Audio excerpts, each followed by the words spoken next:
السلام عليكم ورحمة الله وبركاته، معكم مصطفى من قناتكم فيروس كده. النهارده هتكلم عن موضوع مهم جدا، وهو موضوع ان انت ازاي تطهر الكلب بتاعك من الديدان اللي هي الديدان الداخلية اللي هي الطفيلات الداخلية، تمام؟ وان انت ازاي تخلي الكلب بتاعك يتنظف بتنظيف كويس، والطريقة دي السليمة والصحيحة اللي انت تنظف بيها الكلب بتاعك من جميع أو معظم جميع أنواع الديدان. طيب الموضوع ده لازم اللي أنت تركز فيه، أهم حاجة اللي أنت تركز في اللي أنا بعمله واللي أنا بقوله.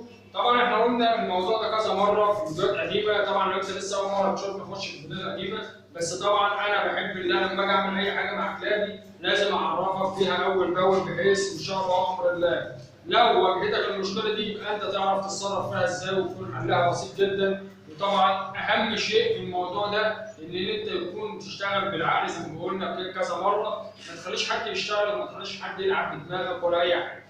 طيب رقم واحد يا باشا، عشان ادي جرعه الديدان، تنبيهات قبل ما تدي جرعه الديدان، لازم يكون الكلب بتاعك ولا يكون مستحمي قبليها، ولا ينفع تحمي الكلب بعد جرعه الديدان، لان جرعه الديدان بتفرتك معده الكلب وبتخلي الكلب ممكن يكون درجه الحراره بتاعته ترتفع نسبيا، تمام؟ وفي نفس الوقت بيحصل له عمليه اسهال لو البرشام اللي انت يا باشا او الاقراص اللي انت بتديها للكلب تكون محتوى على ماده فعاله كويسه. طيب بعض ادويه الديدان في السوق بتكون مضروبه او ما تكونش ليها لازمه بالنسبه للكلاب، تمام؟ طيب ايه الطريقه الصحيحه واللازمه اللي انت لازم تاخد فيها جرعه الديدان للكلب بتاعك؟ احنا جرعتنا بتبقى عباره عن قرص بيتاخد، بتخلي الكلب ياخده بلع، تمام؟ او لو انت ما بتعرفش تخلي الكلب بتاعك ياخد قرص بلع، بتدوب القرص على معلقه شاي صغيره ميه تكون دافيه عادي، وبتسحبها بالسرنجه وتديها بق الكلب. بس شرط هام جدا علشان تخلي جرعه الديدان بتاعتك وجرعه الاقراص بتاعتك تكون فعاله وتكون قويه ضد الديدان، لازم رقم واحد اللي انت تخلي الكلب بتاعك من بالليل لمده 24 ساعه بس، عيب تكون 24 ساعه يكون الكلب صايم، بس مش موفره حاجه اي حاجه خالص، على معده فاضيه بمعنى اصح يعني، تمام؟ بس تمام. هي طبعا عايزه تعمل حمام غزاله، بس هي مش عايزه خليها تعمل حمام وانا بصور، عشان طبعا يعني زوايا لحضراتكم يعني، تمام؟ بتخلي الكلب بتاعك صايم خالص، تمام؟ بيقعد 24 ساعه. انا متعود ان انا بصوم الكلاب بتاعتي يوم الجمعه، تمام؟ بس انا اضطريت ان انا اخلي الكلاب تصوم يوم الخميس امبارح، بحيث ان انا طبعا كنت بتعامل مع واحد في الهيافر وقال لي معلش انا هضطر اجيب لك ايه يوم الجمعه النهارده. قلت له مفيش فيها مشكله، وطبعا زي ما قلت لك كده، طبعا انا واخد قرار اصلا انا كنت هبتدي ان انا ادي جرعه الديدان، بس بتجيب حاجه اسمها من الصيدله البشري. جرعه الديدان بتاعتنا النهارده اسمها فيرم 1، جرعه الديدان اسمها فيرم 1،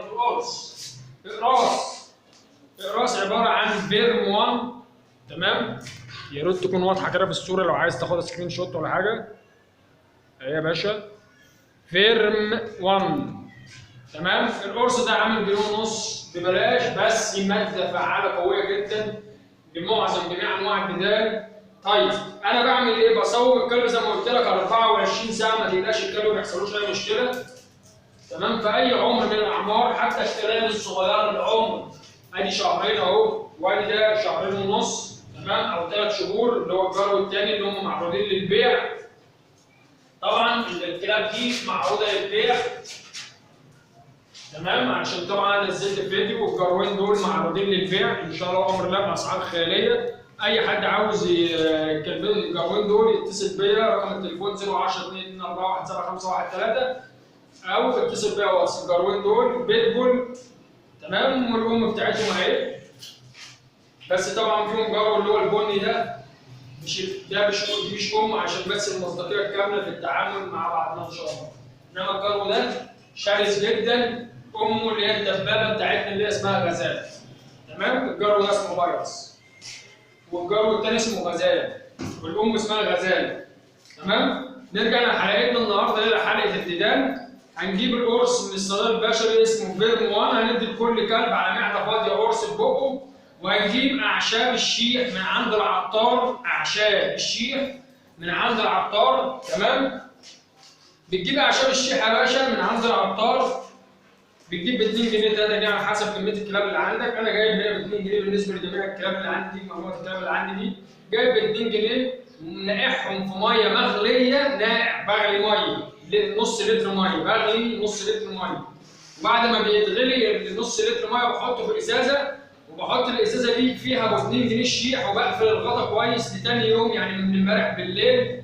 تمام؟ بحيث ان هو يقعد ازيد من 12 ساعه مفعول التركيز بتاعه. وبعد كده بصفيه على اي شاشه او اي صوفه. تمام؟ بيبتدي يشتغل معايا حاجه اسمها زيت الشيح، او اللي هو المنقوع بتاع الاعشاب. طلع معايا الميه بالشيح اسمها زيت الشيح. بدي الحبايه فوق القرص في بق الكلب، وبعد كده بدي سرنجه 2 3 4 على حد ما اقدر في بق الكلب.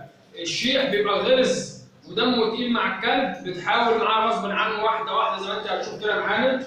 اول حاجه اهو بدي للكلبه اللي هي غزاله قرص اهو، قرص الشيح، قرص اللي هو الفيرم 1. بس بس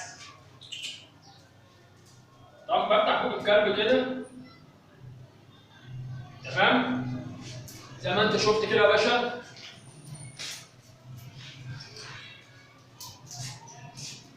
تعالي يلا اطرح زي ما انت شايف كده يا باشا اهو. عشان تبقى في الصوره بس اهو. بفتح بق الكلب كده يا باشا اهو. تمام؟ انا طبعا اديت للكلبه الفيديو بس ممكن ما يكونش ظاهر في الفيديو. وادي القرص اهو، بحطه واقوم دايس بس واقوم دايس جوه، واقوم قافل ماسك جوه كده اهو. خلاص القرص اللي بلعبه. شمس تعالي شاطره شمس، اقعدي يلا. وادي شمس اهي برضو.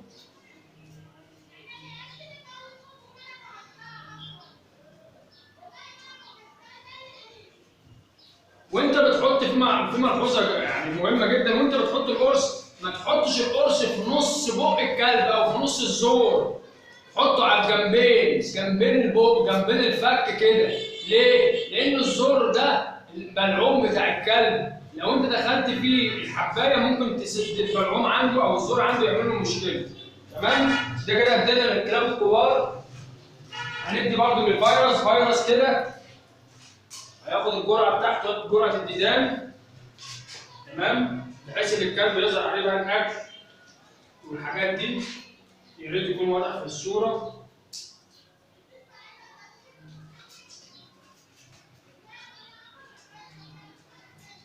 تمام كده يا باشا. وهندي غزال الكلب الثاني اهو. بس بقى عيب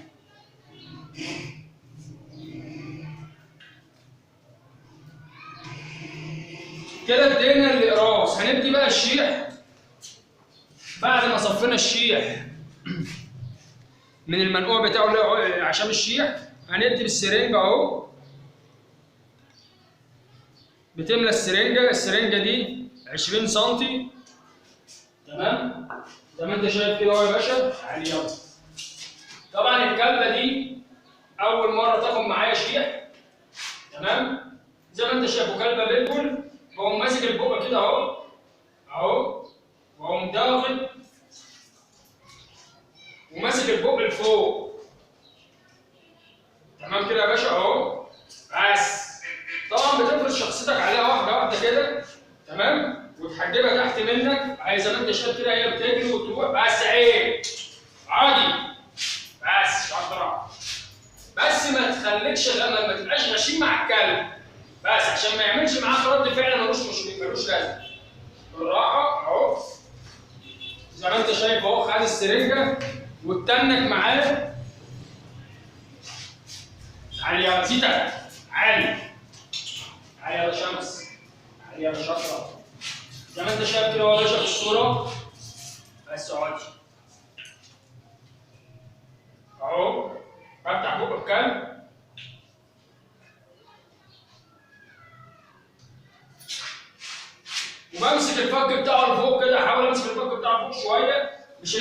يقوم ساب بق الكلب ليه؟ علشان ما يرجعش، لان بتبقى شديده جدا اعشاب الشيح. طارد للديدان بيعمل عمليه مساعد قوي جدا جدا جدا وفتاك مع قرص الفيرم 1. بيبقى قرص الديدان اللي هو الفيرم 1 مع اعشاب الشيح اصلا اساسا طارده للديدان وبتنظف البدن وبتنظف جميع السموم بالكبد. طبعا ده بيبقى قوي جدا جدا جدا. وبعد ساعه من العمليه دي بجيب كيس او 3-4 اكياس، عندي 5 كلاب، بجيب مثلا 3 اكياس حاجه اسمها ملح انجليزي من الصيدلي البشري، اقلب ال3 اكياس في كوبايه ميه كبيره واقلب كويس جدا. بعد العمليه دي بساعه واقوم مدي برضه سرنجه لكل كلب. يا ريت تكون المعلومه وصلت لك. عوزت اي حاجه انا تحت امرك. بعد كده بتاكل، معلش نسيت اقول لكم، بعد كده بتاكل بقى بالليل في الوجبه المعتاده بتاعتك. انما ما ينفعش بعد العلاج ده تاكل على طول، بتاكل بالليل عادي. يعني دلوقتي الظهر طبعا لسه مديهم دلوقتي، طبعا هم صايمين من امبارح بالليل زي ما قلت لحضرتك. لازم دي التركايه وده المهم جدا في موضوع علاج الديدان عشان ينجح معاك ويبقى قوي معاك ويبقى فعال معاك. تمام؟ ولو عوزت اي حاجه تحت امرك، كانت المعلومه فادتك ووصلتك المعلومه، لو انت استفدت مني بقى المعلومه يا ريت رجاء من بعد اذنكم يا ريت نشتغل اكتر واكتر ونكتر في اللايكات ونكتر في الشير عشان الناس كلها تستفاد. وتحياتي ليك تحت لسه مشاركه معايا على القناه. اي حد عايز يتجوز يا ريت تتصل بيا وانا تحت امرك في اي وقت. والسلام عليكم ورحمه الله وبركاته.